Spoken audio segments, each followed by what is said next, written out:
नमस्कार, मैं समी बर्नवाल और आप देख रहे हैं बढ़ता भारत न्यूज़। आज हमारे साथ जो शख्स हैं उन्हें आप सभी जानते हैं और इन्हें राजनीति में बाहुबली या फिर दबंग नेता के रूप में जाना जाता है। बिहार के पूर्व सांसद माननीय आनंद मोहन जी, नमस्कार सर, बढ़ता भारत न्यूज़ में आपका स्वागत है। धन्यवाद। लगभग 16 वर्षों के बाद आप रिहा हुए। आपके परिवार को बहुत तकलीफ़ों का सामना भी करना पड़ा होगा। इसके लिए बहुत बहुत बधाई आपको सर। को रिहा करने का ये मैसेज आया तो आपको कैसा लगा? क्या मतलब वो आज़ादी तो सबको पसंद है। हाँ, हर व्यक्ति को आज़ादी पसंद है, पशु पक्षी तक को। हम तो आदमी हैं। और आप सर जेल में रह करके बहुत सारी किताबें भी लिखे। जी। तो 16 वर्ष पहले जो आनंद मोहन जी थे और 16 वर्ष बाद के आनंद मोहन जी में क्या बदलाव आया है? जो एक नौजवान और एक अधेड़ व्यक्ति में होता है, नौजवानों में जोश ज़्यादा होता है और जो बुजुर्ग हो जाते हैं, अधेड़ावस्था में आ जाते हैं या उससे आगे चले जाते हैं, तो उसमें जोश के साथ साथ होश भी होता है। होश की मात्रा कुछ ज़्यादा है कुछ अनुभव जुड़ जाता है। ये अनुभव जुड़ जाता है, जिंदगी का अनुभव। सर जैसे अभी आप राजनीति में सक्रिय हो गए हैं, तो क्या कुछ इंडिया वाइस एनडीए में क्या कुछ बदलाव आने वाला है राजनीति में? देखिए, अभी ये इन तमाम बातों का, इन सवालों का जवाब हम 23 नवंबर के बाद देंगे। हम अपने साथियों को पहले बुला रहे हैं, हम सभी जगह जा रहे हैं जहाँ लोग बुला रहे हैं। आप देख रहे हैं ये कोई भाड़े की भीड़ नहीं है, ये जो भीड़ है वो आनंद मोहन को चाहने वालों की भीड़ है। और इस भीषण गर्मी में जहाँ पंखे की व्यवस्था नहीं है, एग्जॉस्ट फेल है, उसमें घंटों लोग बैठे रहे, 1 बजे से इंतज़ार करते रहे। यही मेरी खुशनसीबी है, यही मेरी पूंजी है। सर कुछ कड़े सवाल भी आपसे कर सकते हैं ना? सर जैसे सियासत देखा जा रहा है कि धन बल के इर्द गिर्द ही चक्कर काट रहा है, इस पर आप क्या कहना चाहेंगे? देखिए, राजनीति में ये कुछ बड़ी पार्टियों की देन है। हम लोग जहाँ से ट्रेंड हुए, यहाँ से आते हैं, जो सोशलिस्ट लोग थे वो उसूलों की राजनीति करते थे, सिद्धांतों की राजनीति करते थे, पराक्रम की राजनीति करते थे, संघर्ष की राजनीति करते थे। अब उसकी जगह तिक्रम ने ले लिया, छल-छद्म ने ले लिया, पैसा ने ले लिया, अर्थ ने ले लिया। तो राजनीति में ये चेंज आया है, बहुत खर्चीली हो गई राजनीति। तो इस पे कैसे नियंत्रण किया जा सकता है? कुछ है? देखिए, सबका एक फेज होता है, लोग उबते हैं।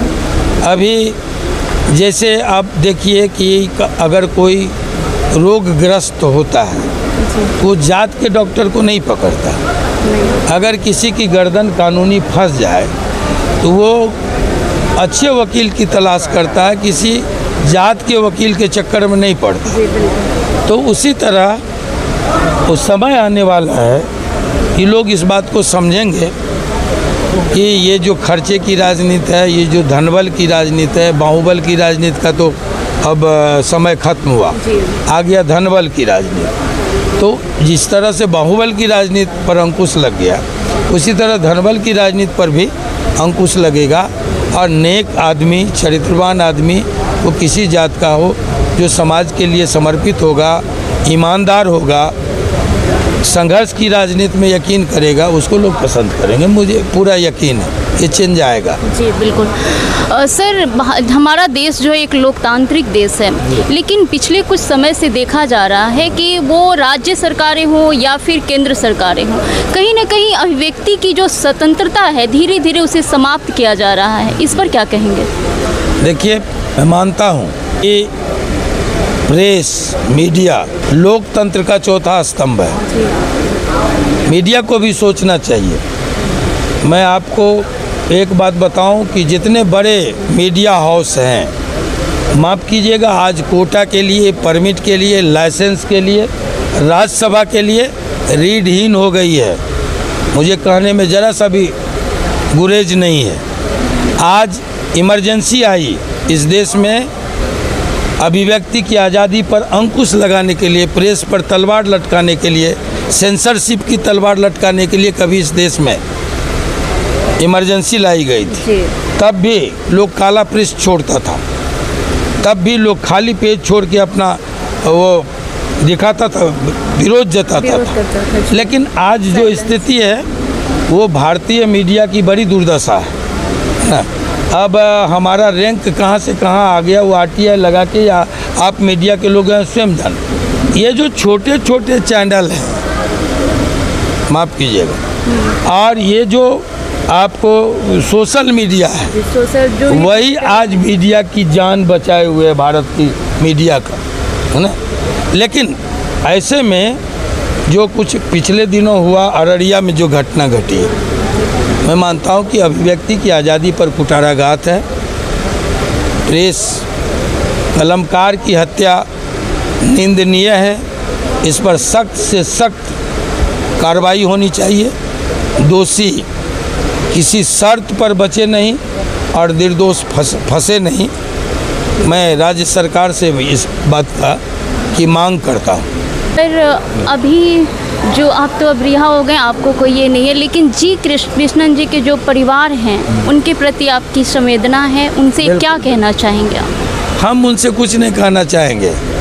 हम जानते हैं कि अब हम कुछ करके और रिएक्शन पैदा करना नहीं चाहते। उनके मन में क्या चल रहा है, नहीं चल रहा है, उसको हम पूरे देने की ज़रूरत नहीं।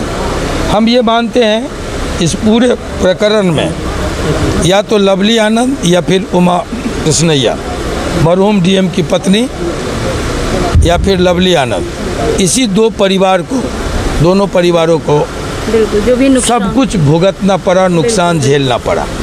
बीच में बाकी के लोग तो आग में घी का काम करते रहे, आज भी कर रहे हैं। मतभेद पैदा करने की कोशिश ये सब हो रही है। लेकिन मैं मानता हूँ, मेरी पूरी संवेदना है उस ईमानदार कलेक्टर के प्रति, उनके परिवार के प्रति, और मैं समझता हूँ कि नुकसान दोनों परिवारों को झेलना पड़ा। हम भी अपने बच्चों को हॉस्टल में छोड़ के आए थे और शादी में निकले। सर, जो भी दर्शक आपको देख रहे हैं उन्हें क्या कहना चाहेंगे? उन्हें कहेंगे कि ये बापू का देश है, ये लोहिया जयप्रकाश जैसे थिंकर, चिंतक, समाजवादी चिंतकों का देश है। ये बापू की धरती रही है, सत्याग्रह की धरती है। तो हम सभी की ऊर्जा शहीदों के सपनों का भारत बनाने के में लगे। हम जातीय या धार्मिक उन्माद में न पड़े, ये अपील मेरी है। क्योंकि मैं जानता हूँ कि जर्मनी टूटा, भारत टूटा, श्रीलंका की स्थिति लोग देख रहा है, और उसी के साथ साथ जातीय उन्माद के कारण अपने ही देश में मणिपुर की स्थिति हम लोग 3 महीने से देख रहे हैं। भोगना पड़ता है बच्चों को, भोगना पड़ता है बच्चियों को। जो 100 से ज़्यादा बच्चियां आज का माना जाता है कि रेप करके गायब कर दी गई, 1000 से ज़्यादा बच्चे मार दिए गए, 2 लाख से ज़्यादा लोग विस्थापित हो गए। हमको ऐसा देश नहीं चाहिए, नफरत का देश नहीं चाहिए, उन्माद का देश नहीं चाहिए, जहाँ जाति में डैगर डाउन हो, जहाँ धर्म के नाम पर एक दूसरे की गर्दनें काटी जाए, कत्ल हो, वो देश नहीं चाहिए। इससे किसी का भला नहीं। बिल्कुल सर, जाति और धर्म कभी भी किसी भी समाज के लिए, देश के लिए सही नहीं हो सकता है, वो कभी भी। सर, बहुत बहुत धन्यवाद आपका।